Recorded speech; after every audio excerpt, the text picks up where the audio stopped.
It was early December, the kind of December where the cold doesn't just stay outside but seems to follow you everywhere, clinging to your clothes and settling into your chest, when I decided to spend an entire day Christmas shopping alone. I lived close to one of the largest malls in the region, a massive structure with multiple levels, endless corridors, glass railings, and stores so tightly packed together that it felt like a small city under one roof. Normally, I avoided it during the holidays because I hated crowds, but that year I had fallen behind on buying gifts, and the pressure of deadlines, family expectations, and work stress had built up so much that I just wanted to get everything done in one exhausting day and be finished with it. I arrived at the mall earlier than most people, or at least earlier than I thought most people would arrive, but the parking lot was already half full.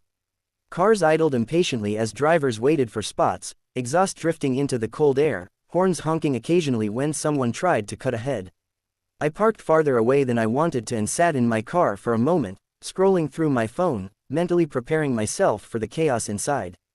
Eventually, I grabbed my jacket, checked my wallet, and headed toward the entrance with the steady flow of people. The moment I stepped inside, I was hit by sensory overload.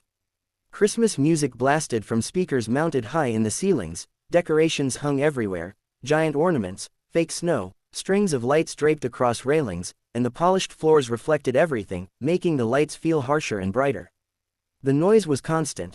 Footsteps, laughter, crying children, store employees calling out promotions, cash registers beeping endlessly. I took a deep breath and reminded myself to stay focused. I pulled up my list on my phone and started with the first store. For the first few hours, everything felt normal.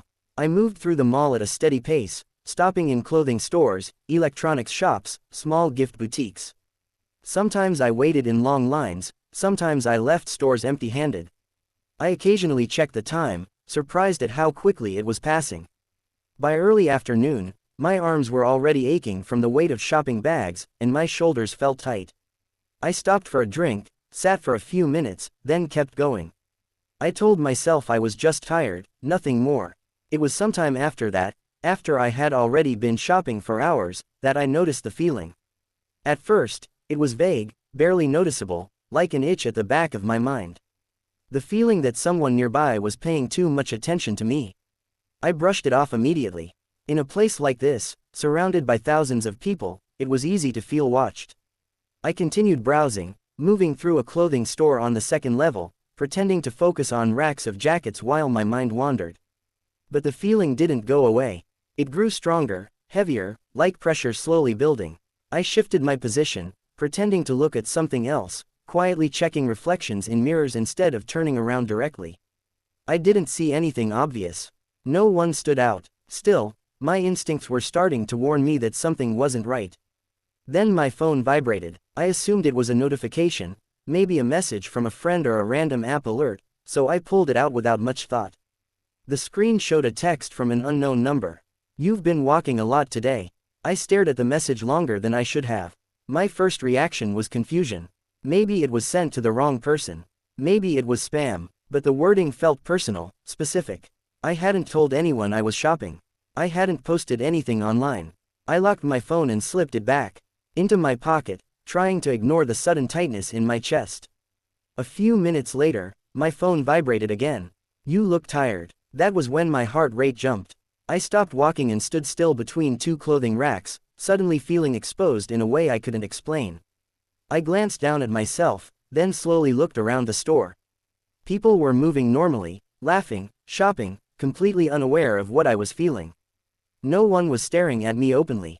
No one looked suspicious. Still, I felt like a spotlight had been turned on me. I typed a reply with shaky fingers. "Who is this?" The message delivered instantly. No response. I left the store and entered the main hallway, hoping the open space and constant movement would make me feel safer. As I walked, my senses sharpened. I noticed footsteps behind me, the reflections in glass storefronts, the way some people stood still while others moved. Every few seconds, I checked my phone. When it vibrated again, my stomach dropped. Blue jacket, black backpack, near the escalators. That message drained the warmth from my body. That wasn't vague. That wasn't a guess. That was exact. I didn't respond. Instead, I turned sharply and walked into another store without slowing down. Inside, I pretended to browse while carefully watching reflections in corners. My phone buzzed again. Don't worry, I'm not following you. That message terrified me more than the others. The denial felt calculated, unnecessary, like it was meant to calm me down rather than reassure me. I considered calling mall security, but I hesitated. What would I say? That someone was texting me. That I felt watched. I worried they wouldn't take me seriously. Instead, I headed toward the food court, telling myself the crowd would help. The food court was packed. Finding a seat was difficult. I eventually settled at a small table near the edge, setting my bags down and pretending to scroll through my phone while watching everyone around me. My phone vibrated again. I'm close. By the coffee place. My eyes snapped toward the coffee shop. A long line of people waited. Anyone there could have been the one texting me. Anyone. Another message appeared. You don't need to be scared. My hands were shaking now. I stood up abruptly, leaving my food behind, and walked away. I didn't know where I was going, just away. My phone buzzed repeatedly as I moved. You're going the wrong way. The east exit is faster. I'm trying to help. I ignored them and kept walking until I reached an exit and stepped outside into the cold night air. The parking lot felt vast and exposed. Shadows stretched between cars. A vehicle idled nearby with its lights off. My phone vibrated one last time. I can see you now. Panic surged through me. I rushed to my car, unlocked it, and threw my bags inside. As I got into the driver's seat, something caught my eye. A small object tucked under my windshield wiper. It was a receipt, from a store I hadn't entered. On the back, written in uneven handwriting, "You dropped this." I drove home shaking, checking my mirrors constantly.